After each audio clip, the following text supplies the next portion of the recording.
1억 원을 QLD에 넣었는데 3,900만 원이 됐습니다. TQQQ에 넣었다면 2,100만 원밖에 남지 않았습니다. 실제로 2022년 한 해 동안 QLD는 약 60.5%, TQQQ는 약 79.1% 하락했습니다. 이런 하락장을 만났을 때도 매달 적립을 계속할 수 있느냐? 바로 여기서 혼자 투자하는 사람과 부부가 함께 투자하는 사람의 차이가 벌어집니다. 결혼이 강력한 레버리지인 이유는 결혼식 비용이나 집을 함께 산다는 데 있지 않습니다. 하락장이 와도 투자를 중단하지 않게 해주는 두 사람의 현금 흐름에 있습니다. 먼저 상승장 숫자부터 보겠습니다. 2026년 6월 30일 기준 최근 10년 연환산 수익률은 QLD가 36.24%, TQQQ가 45.49%였습니다. 이 과거 수익률이 앞으로 10년 동안 똑같이 반복된다는 단순 가정을 해보겠습니다.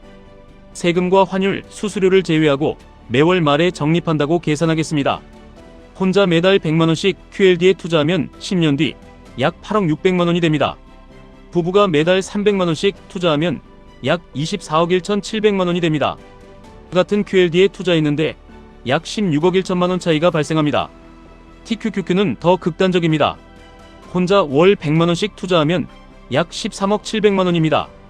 부부가 월 300만원씩 투자하면 약 39억 2,200만 원입니다. 차이는 약 26억 1,500만 원입니다. 물론 이 숫자를 미래 예상 자산으로 그대로 믿어서는 안 됩니다.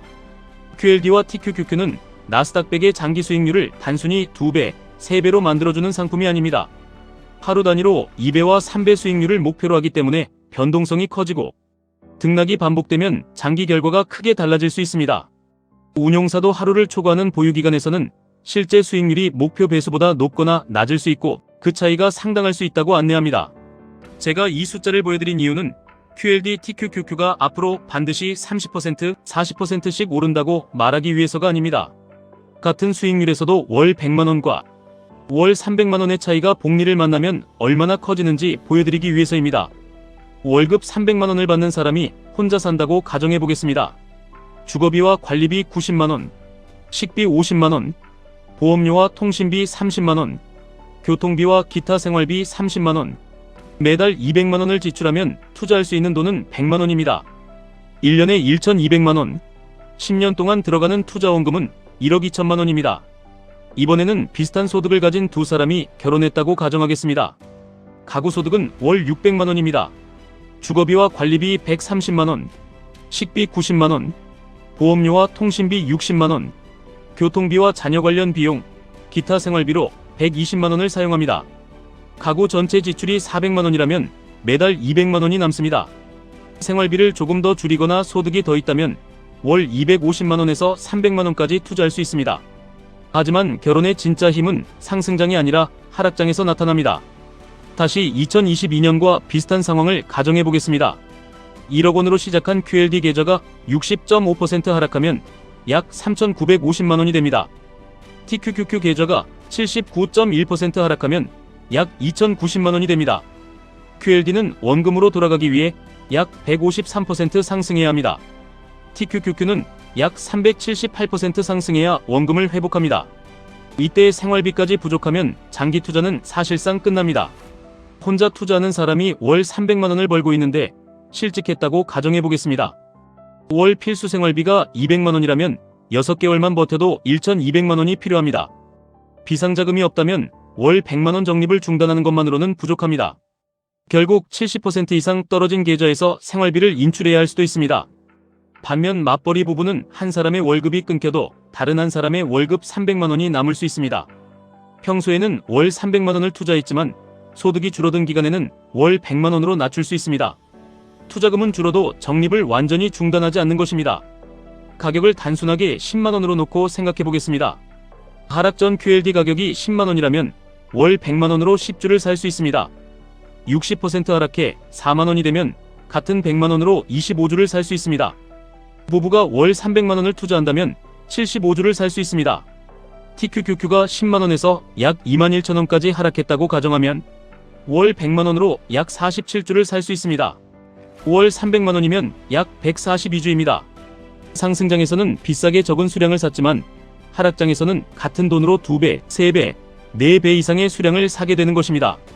1년 동안의 평균 매수 가격을 QLD 6만원으로 단순 가정해 보겠습니다. 월 100만원씩 12개월 투자하면 총 1,200만원으로 약 200주를 모읍니다. 월 300만원이면 약 600주입니다. QLD 가격이 나중에 다시 10만원으로 회복하면 하락장에서 모은 200주는 2천만원이 됩니다. 600주는 6천만원이 됩니다. TQQQ의 하락장 평균 매수 가격을 4만원으로 가정하겠습니다. 월 100만원씩 1년을 투자하면 약 300주를 모읍니다. 월 300만원이면 약 900주입니다. 가격이 다시 10만원으로 회복하면 300주는 3천만원이 되고 900주는 9천만원이 됩니다. 이 숫자는 실제 수익을 예측한 것이 아닙니다.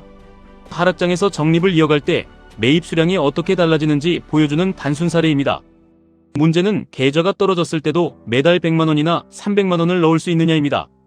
QLD TQQQ 투자자는 멘탈만으로 버틸 수 없습니다. 현금 흐름으로 버텨야 합니다. 월 필수 생활비가 300만원인 부부라면 최소 1년치 비상자금은 3,600만원입니다. 이 돈이 따로 있어야 한 사람의 소득이 줄어들거나 부모님 병원비가 발생해도 하락한 QLD TQQQ를 매도하지 않을 수 있습니다. 5년 안에 사용할 자녀 대학 등록금이 5천만원이라면 이 돈도 투자계좌와 분리해야 합니다. 주택대출 원리금이 월 120만원이라면 그것까지 포함해 비상자금 규모를 계산해야 합니다. 생활비 300만원에 대출 120만원을 더하면 월 필수 지출은 420만원입니다. 1년치라면 5,040만원입니다. 이 돈 없이 모든 자산을 QLD TQQQ에 넣었다면 계좌가 하락했을 때 적립은커녕 손실 매도를 피하기 어렵습니다. 부부가 함께 투자한다면 원칙도 구체적이어야 합니다. 평소 월 300만원을 투자한다면 QLD 200만원, TQQQ 100만원처럼 비중을 미리 정합니다. 한 사람의 소득이 끊기면 월 투자금을 300만원에서 100만원으로 낮춥니다. 비상자금이 1년치 아래로 줄어들면 TQQQ 적립은 잠시 중단하고 QLD만 유지할 수도 있습니다. 다만 하락했다고 생활비나 대학 등록금까지 끌어와 추가 매수하지는 않습니다. 배우자 몰래 투자하는 것도 금지해야 합니다.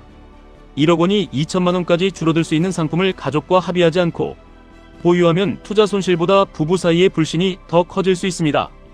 결혼했다고 무조건 돈이 모이는 것은 아닙니다. 한 사람은 월 300만 원을 투자하려는데 다른 한 사람이 자동차와 여행, 카드 할부에 300만 원을 사용한다면 소득이 2배가 되어도 자산은 늘지 않습니다. 반대로 두 사람이 같은 원칙을 갖고 있다면 상승장에서는 투자금을 늘리고 하락장에서는 투자금을 줄이더라도 시장을 떠나지 않을 수 있습니다. QLD TQQQ 투자에서 가장 강한 사람은 가장 높은 수익률을 맞히는 사람이 아닙니다. 1억 원이 4천만 원, 2천만 원까지 줄어들어도 생활이 무너지지 않는 사람입니다. 그리고 매달 300만 원을 넣지 못하는 달에도 100만 원이라도 계속 적립할 수 있는 사람입니다. QLD TQQQ보다 강한 레버리지는 결혼 자체가 아닙니다. 하락장을 함께 견디고 생활비를 지키면서도 적립을 이어갈 수 있는 부부의 현금 흐름입니다. 수익률을 높이기 전에 1년치 비상자금을 만드십시오. 추가 매수를 고민하기 전에 대학 등록금과 생활비를 분리하십시오. 같은 방향으로 10년을 걸어가고 하락장에서도 시장을 떠나지 않는다면 월 100만원과 월 300만원의 차이는 결국 수억 원이 아니라 수십억 원의 차이로 커질 수도 있습니다. 지금까지 1분 투자 하이젠버그였습니다.